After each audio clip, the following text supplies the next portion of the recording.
आज है 24 जुलाई। चलिए जानते हैं आज की खास खबरों के बारे में। आज संसद परिषद में बजट के खिलाफ विपक्ष का प्रदर्शन, जाने किस दल ने क्या प्रतिक्रिया दी है। वित्त मंत्री निर्मला सीतारमण वित्तीय वर्ष 2024-25 का आम बजट पेश किया है। इस बजट में किसानों, युवाओं, नौकरी पेशा लोगों के लिए बड़े ऐलान किए गए हैं। बजट को लेकर खुद प्रधानमंत्री नरेंद्र मोदी ने भी कहा कि आम बजट अमृतकाल का महत्वपूर्ण बजट है। यह 5 साल के लिए हमारी दिशा तय करने के साथ ही 1947 तक विकसित भारत की आधारशिला रखेगा। आपको बता दें कि कल बजट के खिलाफ विपक्ष का प्रदर्शन किया था। विपक्षी गठबंधन इंडिया द्वारा आज यानी बुधवार को बजट के खिलाफ प्रदर्शन किया जाएगा। आपको बता दें कि विपक्ष ने बजट में भेदभाव का आरोप लगाया। विपक्ष के नेताओं का कहना है कि बुधवार को संसद परिसर में बजट के खिलाफ विरोध प्रदर्शन किया जाएगा। नीति आयोग के पूर्व मुख्य कार्यकारी अधिकारी और G20 के शेरफ अमिताभ कांत के बजट पर अपनी प्रतिक्रिया दी है। अमिताभ कांत ने इसे प्रगतिशील, व्यवहारिक और दूरदर्शी बजट करार दिया है। उन्होंने कहा कि इस बजट ने 3 दशक का रोड मैप तैयार किया है। अमिताभ कांत के अनुसार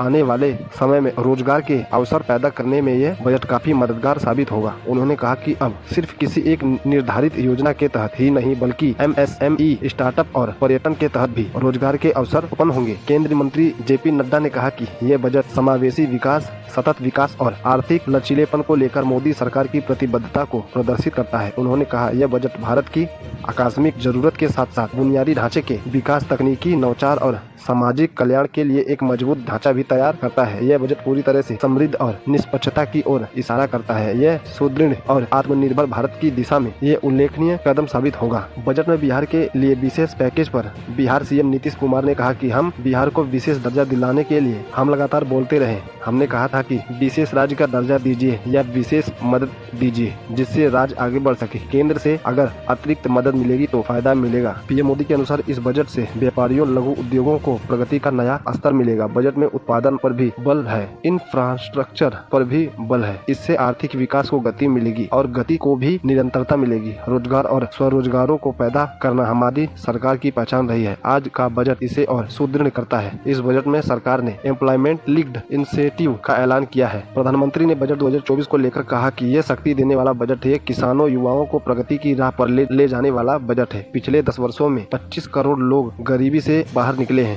ये उनकी आर्थिक प्रगति में निरंतरता का बजट है। ये युवाओं को अनगिनत मौके देने वाला बजट है। इस बजट से मिडिल क्लास को नई ताकत मिलेगी। ये जनजातीय समाज, दलित, पिछड़ों को सशक्त करने की मजबूती योजनाओं के साथ आया है। इस बजट से महिलाओं को आर्थिक भागीदारी सुनिश्चित करने में मदद मिलेगी। केंद्रीय बजट 2024 पर किसान नेता राकेश टिकैत ने कहा, केंद्र को यह बजट कागजों पर तो ठीक लगता होगा, लेकिन जमीनी स्तर पर इससे किसानों को कोई फायदा नहीं होने वाला है। सरकार को फसलों की कीमत देनी चाहिए, मुफ्त बिजली, सस्ती खाद देनी चाहिए, खेती के उपकरणों पर GST कम करना चाहिए। केंद्रीय बजट 2024 पर मैनपुरी से सपा सांसद डिम्पल यादव ने कहा, महिलाओं की सुरक्षा को लेकर होना चाहिए था। बजट में कुछ भी नहीं है। किचन का ध्यान नहीं रखा गया क्योंकि सरकार महंगाई के बारे में कोई कदम नहीं उठाना चाह रही है। समाजवादी पार्टी के प्रमुख अखिलेश यादव ने केंद्रीय बजट पर कहा, अगर हम उत्तर प्रदेश को देखें तो निवेश की स्थिति क्या है। इनके जो प्रोजेक्ट चल रहे हैं वह कभी समय पर पूरे नहीं हुए। अच्छी बात है कि बिहार और आंध्र प्रदेश को विशेष योजनाओं से जोड़ा गया है, लेकिन उत्तर प्रदेश जैसा राज्य जो प्रधानमंत्री देता है, क्या वहाँ के किसानों के लिए बजट में कुछ है। अखिलेश ने कहा कि